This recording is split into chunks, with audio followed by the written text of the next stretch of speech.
Well, hello, friends. Pro-life leader Frank Pavone here, National Director of Priests for Life, bringing you my daily diary. What did I do from the days of Thursday, October 24th through Sunday, October 27th of 2024? Obviously, these days were filled and shaped primarily by work for the elections. On Thursday, the 24th, here at my office, started out with early work at my desk and some of the email matters I had to deal with, our Rachel's Vineyard outreach and some fundraising for that, our daily prayer guide for the election, adding new prayers to that, working on approval of the Priests for Life travelogue that is a mailing every other month, communicating with the West Coast Walk for Life for plans for January, a special recording that we were requested to do. Very often pro-life groups or other conservative groups request special tapings of us, so I had one of those in the works. Some work with Alveda King, who is also helping us to grow in many ways.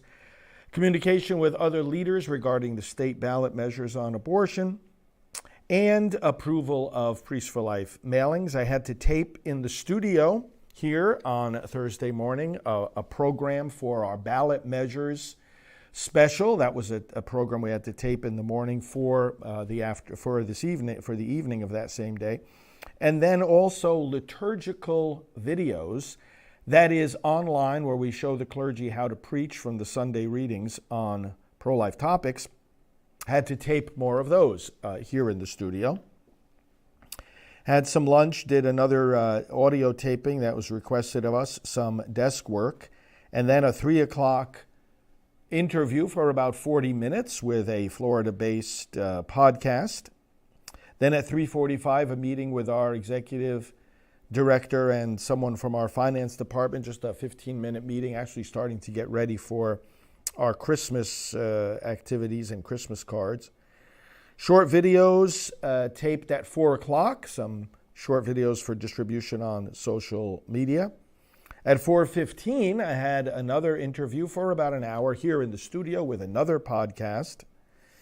Then some work at my desk getting end-of-day updates from staff. Then at 6:30, took my daily half-hour walk on the phone also with Mark from our administrative team, giving me an end-of-day update. Came back in, had a quick dinner, and then at 8 p.m. had the monthly election training call together with our executive director and volunteers from around the country coming onto the Zoom call and talking about last-minute efforts prior to Election Day. As soon as that call was finished, it was almost an hour long, I came into the studio for a live hour-long broadcast about the Good Shepherd Seminar, and I had a deacon here, Catholic deacon from Florida, Deacon Larry Hart, joined me for the broadcast, and we talked about how parishes and churches can prepare for the election and especially guide people to vote against these abortion amendments. Got done with that broadcast and then got ready for bed. Friday the 25th of October, another busy office day, starting out with desk work, or some more communications with Alveda, more work on the prayer guide, work on the Priests for Life essay contest, follow up to the election call, prepared a special message to send out to the election volunteers, working with one of our attorneys for a friend of the court brief to defend pro-life activists, sending him some testimonies of our Silent No More women, press release approval, Christmas card approval, and plans for upcoming trips. Had to do some taping in the morning for a prayer special that Right Side Broadcasting has been having every week, and they always have me on, so I taped my segment for that. I had a 9:30 meeting with one of our executive members and our fundraising manager, doing some plans and preparations for all that kind of stuff.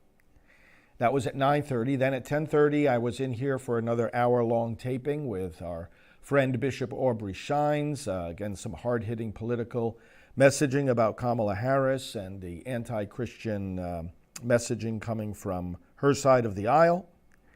As soon as I finished that taping, Janet Moran, our executive director, came in and did a short taping with a young woman that we've known for decades. And then the three of us went out to lunch together.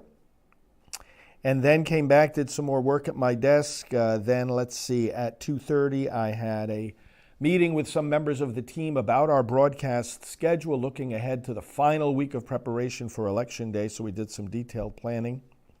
Then at 3 o'clock, I went into another interview with a pro-life podcaster, and he had me on for about 30 minutes.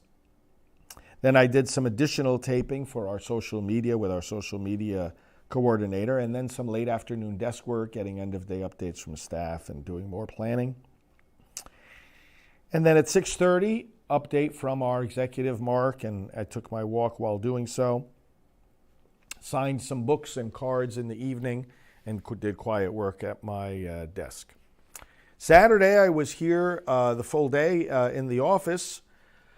A lot of desk work having to do with things like upcoming trips and preparing the materials that we want to send there for the guests and the participants in the event. Other trip plans and invitations, and also promoting trips for Father Dennis, one of our staff priests. One of our consultants, we're looking at some new consultants that are able to help us with development and growth. Communications with Alvita, planning for an event in the spring with one of the other pro-life groups, some communication with them. Follow up with pro-life leaders to attend various meetings and broadcasts we're going to have right after the election. We're going to have some strategy meetings to assess the outcome of the election. Communication with the other members of a new Florida pro-life group that I'm part of.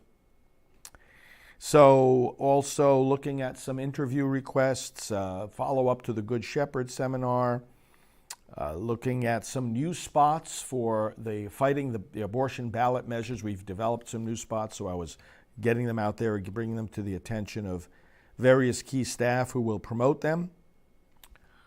Some communication with media consultants, and also some communication with pro-life people over in Europe, planning a March for Life in France coming up in January.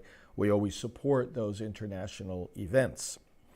10 a.m. Scripture live broadcast from here. Did commentary on that as we do each day. More work after that at my desk. Lunch up the street at a nearby restaurant, and while there, had a phone call with one of the pro-life leaders from the West Coast, and then came back and just plowed away at work at my desk, again planning for final pushes for the election, planning for broadcasts, planning for articles that we're going to be getting published. Did some work on that, planning just for all these kind of activities. We don't want to leave any stone unturned when it comes to promoting pro-life voting. And then finally, Sunday the 27th, day of prayer, of course, worship. Also did my 10 a.m. Scripture live broadcast, some early work at my desk in regard to the prayer guide, wrote more prayers for that, and also following up on the election training meetings. And then I took time Sunday to do some writing. I wrote a couple of different articles that we would be getting published in the next few days. Had a nice phone call later in the afternoon with a key influencer in the conservative movement, talked about collaboration, got some input and advice, and did more quiet work at my desk the rest of the day, all election related. So that is what I did from the 24th to the 27th of October of 2024. I hope that your work also is going well, your efforts for the pro-life movement. We appreciate, we want to support, we want to really encourage and equip you, so do keep in touch with us in our ministry, and thanks for following these updates. God bless you all.